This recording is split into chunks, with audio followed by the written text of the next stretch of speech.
শেখ হাসিনা যদি সামনে থেকে আর কোনো কর্মসূচি দেওয়া হয়, শুধু এই 32 নাম্বার না, আমরা ডাইরেক্ট গোপালগঞ্জ উচ্ছেদ করা হবে। উচ্ছেদ। বাংলাদেশের মানুষ এই স্বৈরাচার সরকারকে কখনো গ্রহণ করে নাই, করবে না।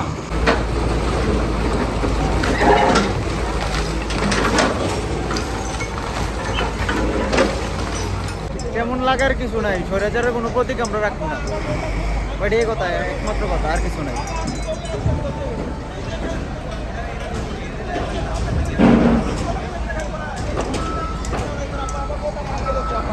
আপনি কবে আসবেন?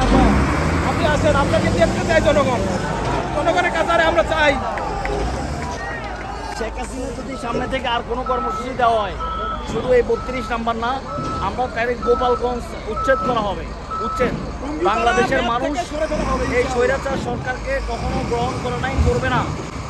আপনি কোথায় গোপনে ভিডিও দিচ্ছেন, গোপনে কথা বলতেছেন, এগুলো এখন থেকে আর বাদ দেন, তাহলে আর গোপালগঞ্জ থাকবে না।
মুজিববাদের ঠাঁই নাই আমার সোনার বাংলায়, আমার সোনার বাংলায়। মুজিববাদের ঠাঁই নাই, মুজিববাদের ঠাঁই নাই আমার সোনার বাংলায়। আমার সোনার বাংলায়। মুজিববাদের ঠাঁই নাই, আওয়ামী লীগের ঠাঁই নাই আমার সোনার বাংলায়। বৈষম্যের ঠাঁই নাই আমার সোনার বাংলায়, আমার সোনার বাংলায়।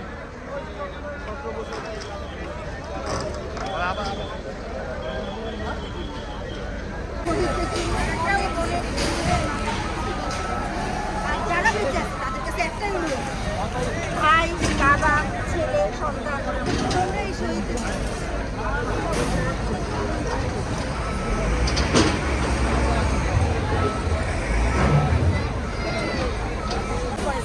সবাই। যেমন বঙ্গবন্ধুর জন্য আজকে শেখ হাসিনা প্রতিহিংসামূলকভাবে বাঙালি সন্তানদেরকে নষ্ট করছে।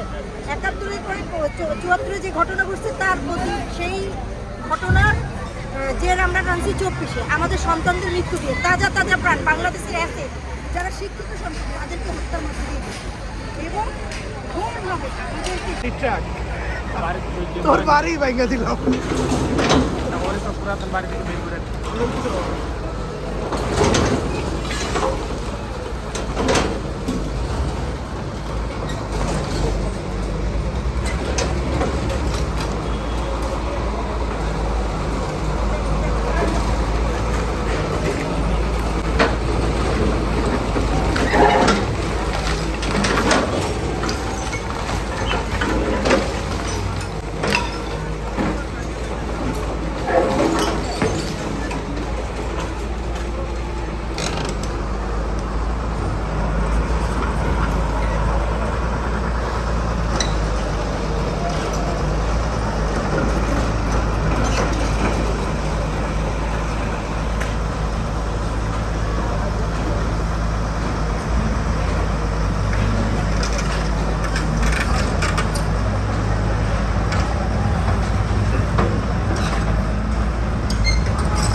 আমি